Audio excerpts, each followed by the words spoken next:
Hello, friends, and welcome to Pathologic Volume 4, Episode 31.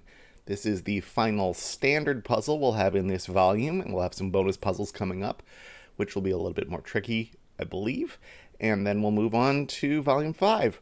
But today we are going to be solving a Hitori, which looks on the face of it like a very daunting number puzzle, but in fact really is a shading puzzle. So we'll find out what I mean when we take a look at the rules.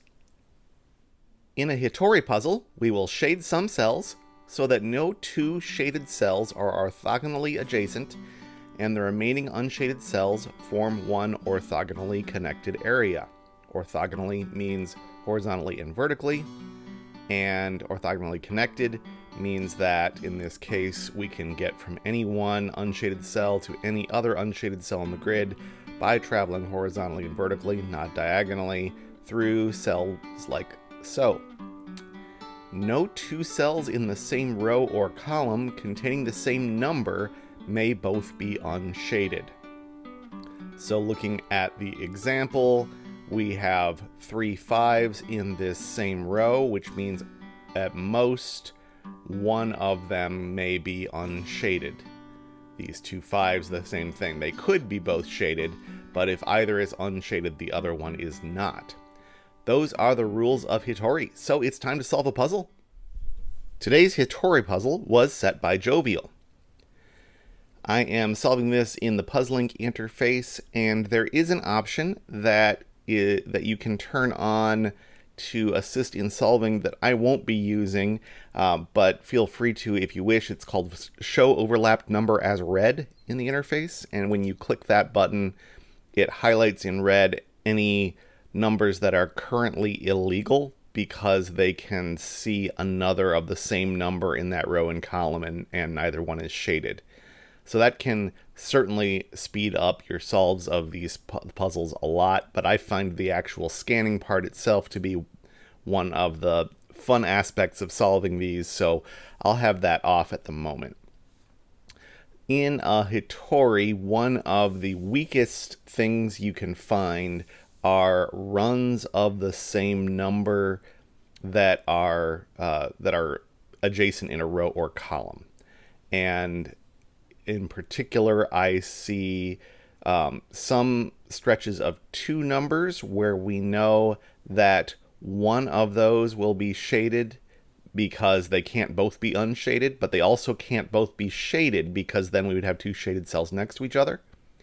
Or even stronger is this this section right here. Well, I used weaker and stronger to mean the same thing, but weak in the sense that it is a break-in for us into the puzzle, and strong in that this is carries a lot of weight to it. This conclusion we're going to come to that because there are 3 6s adjacent here, that same what I just said about 2 in a row applies, but even more so.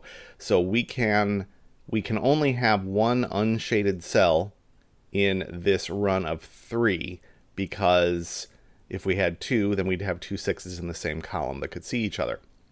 And that unshaded cell is going to have to be in the middle, because that's the only way we can separate the shaded cells from each other. So these 2 become shaded, which means that the adjacent cells to those become unshaded. And it means this 5 becomes unshaded because all the unshaded cells are contiguous. So the 6, this little dead end, needs to sneak out to the rest of the world. And when we do that kind of thing, that gives us a lot of information very quickly in a Hitori, that we can, from each of these unshaded cells, we can scan the row and column and notice that, for example, this unshaded 1 means that any other ones in that row or column need to be shaded. So this 1 up here is shaded, unshading these. And then this, we can just, chain that. So this 1 doesn't see anything more, but this 2 does. It sees this 2 right here, unshading those. This then shades this 4. This shades this 3. And then we unshade their neighbors, and that tends to cascade very quickly around the grid.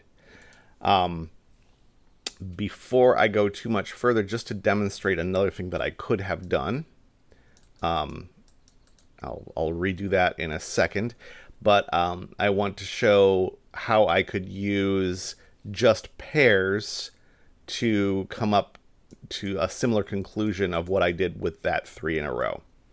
Let's look at this pair of 8s and this pair of 8s. We said that within a pair, a domino of a single digit, exactly one of those must be shaded and one of those must be unshaded. So this is kind of feels like a pointing pair in a Sudoku. This pair of 8s, since one of them must be unshaded and we don't know which one, we can say that within that row, any other 8s we find must be shaded. So that's a slightly more advanced version of the 3 in a row. So let me redo what I had done up here in order to illustrate that. This unshaded cell means this 8 is shaded, which unshades these. That then shades this 7, which unshades these. The 5 shades this 5, which unshades these. The 1 shades the 1. And we've got a nice diagonal line that we've formed all the way down the center, which separates the grid into 2 sections, which can only meet each other by going through this gap, which means that all of these must be unshaded in order for the unshaded cells to all connect. And we've got all of these marked unshaded cells, so we can, this 7 will unshade this 7. We could have also done that by the 3 in the row of the 7. It's the same pattern as this one, so we could have also known this was the unshaded one and these two were both shaded through that deduction as well. This unshaded 3 shades this 3. This unshaded 2 shades this 2. This 4 doesn't see any other 4s in the row or column, which makes me think that we wouldn't have any information about what to do with it, except for the fact that if we shaded it, it would isolate this 3. So that's unshaded. This 7 is unshaded for the same reason, but this one knocks on to this 7, tells us which way around that domino goes. And we are almost done. This unshaded 3 goes all the way up here, shades that 3. The 5 unshades this 5. Once again, we would have a trapped dead end here, so that has to sneak out. This whole section needs to sneak out through this window here, so these are all unshaded. And we've got a 5, which doesn't see anything, but a 6 that does see an unshaded 6. So that's shaded. So these are unshaded. And finally, this 5 needs to escape to the rest of the world. So this final cell cannot be shaded. It must be unshaded. And that is how you solve a Hitori.